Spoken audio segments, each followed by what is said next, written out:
7. Dezember. Und glückselig ist, die geglaubt hat, denn es wird erfüllt werden, was ihr vom Herrn gesagt worden ist. Lukas 1, Vers 45. Kaminfeuer und Verheißung. Corrie ten Boom, die bekannte niederländische Christin, die viele, viele jüdische Menschen vor dem Holocaust gerettet hat, sagte einmal: Gottes Verheißungen sind wie ein heimisches Kaminfeuer, an dem man Hände und Herzen wärmen kann.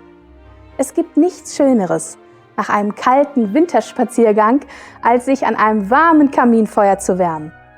Einen ähnlich wärmenden Effekt haben auch viele Verheißungen Gottes. Sie sind ein heimeliges Kaminfeuer, an dem man sich das Herz wärmen kann. Das durfte auch Maria vor über 2000 Jahren in ihrem ganz besonderen Lebensabschnitt erfahren.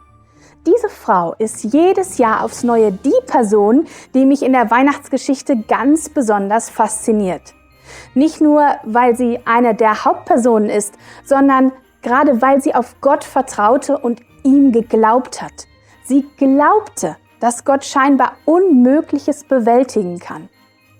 Als zusätzliche Ermutigung und Bestätigung wurde Maria auf ihre Verwandte Elisabeth hingewiesen, denn auch diese Frau erwartete auf wundersame Weise ein Kind.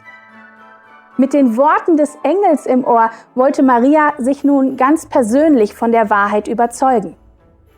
Aber wie würde Elisabeth auf Marias ungewöhnliche Schwangerschaft reagieren? Elisabeth würde wohl ihre heikle Situation am besten verstehen können, oder vielleicht doch nicht? Bei ihrer Verwandten angekommen, wurde Maria mit fröhlichen und verheißungsvollen Worten nur so überschüttet. Denn Elisabeth wusste durch den Heiligen Geist, wie Marias Situation aussah. Und so lesen wir diese verheißungsvollen Worte in Lukas 1, Vers 45.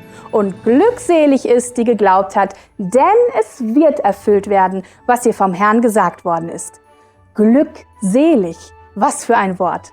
Nun konnte Maria sich ganz sicher sein, dass das, was ihr der Engel erzählt hatte, wahr werden würde. Zum einen war Elisabeth wirklich schwanger und zum anderen gab es verheißungsvolle Worte Gottes durch Elisabeth an sie.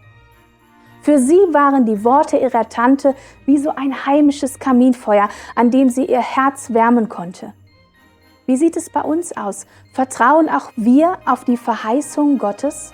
Lassen wir zu, dass er unsere erkalteten, traurigen und entmutigten Herzen durch das heimische Kaminfeuer seiner biblischen Verheißung erwärmen kann?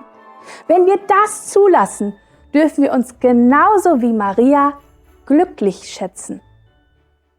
Danke, Jesus Christus, dass du deine Verheißung erfüllst.